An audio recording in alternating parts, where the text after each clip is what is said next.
Baik, perkenalkan nama saya Putri Sandi. Di sini saya akan menjelaskan terkait dengan prosedur penilaian risiko salah satu material berdasarkan teori dan materi yang saya dapatkan pada mata kuliah audit keuangan. Jadi, langsung saja. Ini dari prosedur penilaian risiko salah satu material. Yang pertama itu proses penilaian risiko, di mana hal ini melibatkan langkah-langkah sistematis untuk mengidentifikasi dan mengevaluasi risiko dalam laporan keuangan. Yang kedua itu mengidentifikasi risiko bawaan, ini mencakup analisis faktor-faktor yang berpotensi menimbulkan kesalahan dalam laporan keuangan. Yang ketiga itu menilai risiko. Ini kita melakukan evaluasi terhadap kemungkinan dan dampak dari risiko yang telah diidentifikasi. Yang keempat itu menentukan risiko signifikan, yaitu proses untuk menentukan mana risiko yang memiliki dampak material pada laporan keuangan. Definisi dari penilaian risiko yaitu proses yang dilakukan auditor untuk mengidentifikasi dan menilai risiko salah satu material dalam laporan keuangan.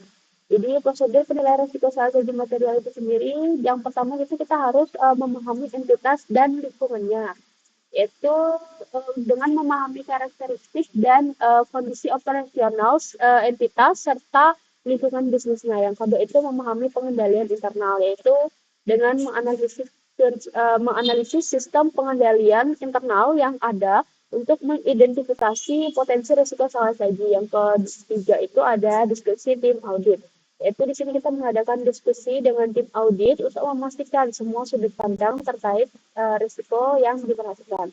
Dan yang terakhir itu ada prosedur analisis awal, yaitu melakukan analisis awal untuk mengidentifikasi risiko yang dapat mempengaruhi laporan keuangan. Selanjutnya ini ada analisis SWOT, pemahaman entitas. Yang pertama itu kita harus memahami kekuatan, yaitu dari struktur organisasinya. Dengan memiliki pemahaman yang mendalam tentang struktur organisasi yang memungkinkan pengambilan keputusan yang lebih baik dan efisien dalam bisnis. Yang kedua itu ada kekuatannya itu sendiri, yaitu aktivitas bisnis utama. Di sini kita mengidentifikasi aktivitas bisnis utama, membantu dalam fokus strategi dan meningkatkan produktivitas. Yang ketiga itu ada kekuatan, yaitu dengan menganalisis SWOT internal. Dengan menggunakan analisis SWOT, ini kita dapat menggambarkan kekuatan internal, memberikan dasar yang kuat untuk perencanaan strategis. Dan yang terakhir itu ada kelemahan, yaitu gaps dalam identifikasi eksternal. Kemungkinan adanya kekurangan dalam mengidentifikasi faktor eksternal yang dapat mengganggu operasi bisnis.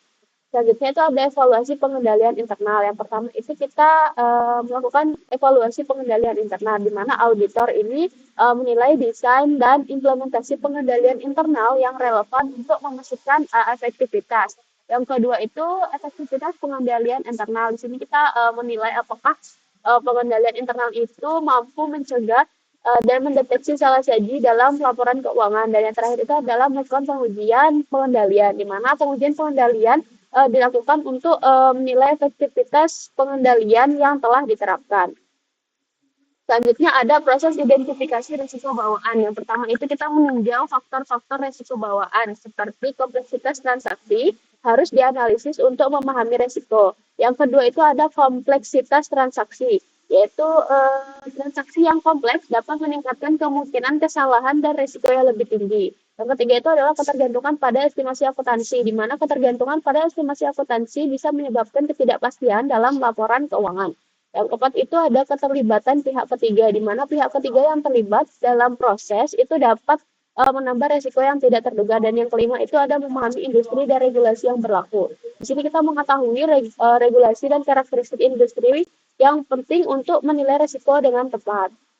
Selanjutnya adalah menilai resiko bawaan secara efektif. Yang pertama yang bisa kita lakukan adalah melakukan pendekatan penilaian resiko, yaitu menggunakan pendekatan kuantitatif atau kualitatif untuk penilaian resiko. Yang kedua itu tingkat resiko. Kita bisa menentukan level dari tingkat resiko tersebut. Yang pertama itu ada rendah, sedang, atau tinggi, tergantung keputusan yang dibuat nanti. Dan yang ketiga itu ada resiko fraud dan sejarah. Di sini kita harus mempertimbangkan resiko fraud dan sejarah resiko sebelumnya untuk mengevaluasi dengan lebih baik. Dan yang terakhir itu kita menganalisis bagaimana dampaknya terhadap laporan keuangan. Jadi kita mengevaluasi dampak terhadap laporan keuangan untuk mengidentifikasi potensi kerugiannya.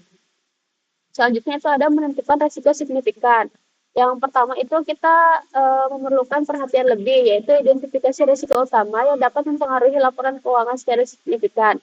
Yang kedua itu transaksi yang kompleks atau tidak lazim, yaitu transaksi yang tidak bisa tidak biasa, berpotensi mengandung risiko tinggi dan memerlukan analisis lebih lanjut. Yang ketiga itu ada estimasi akuntansi yang signifikan. Estimasi yang digunakan dalam akuntansi itu bisa mempengaruhi hasil, sehingga harus dievaluasi dengan cermat. Yang keempat itu ada tekanan untuk memanipulasi laporan keuangan, di mana di sini adalah situasi di mana ada dorongan untuk mengubah data keuangan dan dapat meningkatkan risiko kesalahan. Dan yang kelima itu ada evaluasi keterlibatan pengendalian internal yang memadai. Di sini adalah uh, bagaimanakah kita menilai terkait dengan pengendalian internal itu apakah cukup efektif untuk mencegah risiko yang muncul seperti itu. Selanjutnya ada penilaian risiko pada laporan keuangan. Yang pertama itu kita bisa risiko yang mempengaruhi laporan keuangan itu dapat dilakukan secara keseluruhan. Yang pertama itu faktor-faktor seperti integritas manajemen dan kelemahan sistem kontrol internal dapat mempengaruhi laporan keuangan. Yang kedua itu integritas manajemen. Di mana di sini kayak kepercayaan dan etika manajemen sangat yang penting untuk akurasi dari laporan keuangannya. Yang ketiga itu ada kelemahan sistem pengendalian internal. Di mana sistem pengendalian di sini ini kurang efektif, jadi menyebabkan kesalahan dalam laporan keuangan. Dan yang terakhir itu ada analisis risiko terkait akun. Jadi setiap akun dalam laporan keuangan itu harus dianalisis satu persatu untuk mengidentifikasi risiko spesifiknya. Selanjutnya itu ada penilaian risiko di tingkat asersi. Yang pertama kita mengidentifikasi asersi tertentu, yaitu seperti kelengkapan, keberadaan, penilaian, hak, dan kewajiban. Yang kedua itu ada kelengkapan. Kita memastikan semua transaksi dan informasi telah dicatat dalam laporan.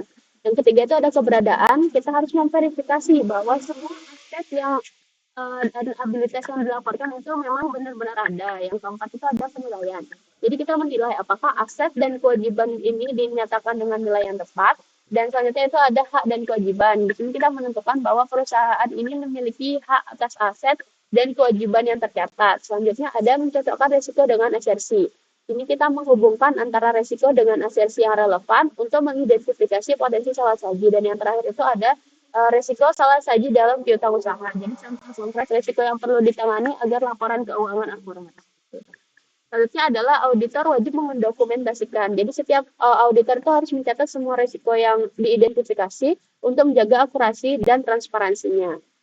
Selanjutnya adalah penilaian risiko dalam audit keuangan. Jadi yang pertama itu kita harus melakukan tujuan penilaian risiko. Di mana kita harus menentukan area dengan risiko tinggi untuk memfokuskan perhatian audit. Yang kedua itu kita melakukan pengembangan prosedur auditnya. Dengan mengembangkan prosedur audit yang tepat untuk mengatasi risiko yang teridentifikasi. Yang ketiga itu ada strategi pengujian yang efektif. Di sini kita mengatur strategi pengujian yang efektif untuk memberikan keyakinan pada laporan keuangan. Dan yang terakhir itu adalah pentingnya proses penilaian, yaitu di mana kita melakukan proses penilaian risiko dalam memastikan keandalan laporan keuangannya. Selanjutnya ada mekanisme penilaian risiko salah saji. Yang pertama kita itu mengidentifikasi risiko bawaan, yaitu mengidentifikasi semua risiko bawaan yang dapat mempengaruhi laporan keuangan. Yang kedua itu kita melakukan penilaian dari risiko bawaan yang sudah kita identifikasi tadi. Jadi kita harus menilai tingkat keparahan dan dampaknya terhadap laporan keuangan. Yang ketiga itu melakukan penentuan risiko yang signifikan, di mana auditor di sini itu menentukan risiko mana yang signifikan dan memerlukan perhatian lebih dalam penilaian. Dan yang terakhir itu adalah melakukan penilaian risiko pada tingkat laporan keuangan dan asersi, di mana kita menggunakan pendekatan sistematis. Jadi auditor itu menilai risiko pada tingkat laporan keuangan dan asersi untuk memberikan penilaian yang akurat. Nah, jadi kesimpulan dari prosedur penilaian risiko tersebut itu prosedur penilaian risiko itu merupakan elemen penting dalam proses audit yang tidak boleh diabaikan. Yang kedua itu pendekatan berbasis risiko. Jadi menggunakan pendekatan berbasis risiko membantu auditor dalam memberikan penilaian lebih akurat terhadap laporan keuangan. Dan yang ketiga itu kita perlu dan pentingnya mendokumentasikan semua entitas yang sudah kita analisis tadi seperti itu.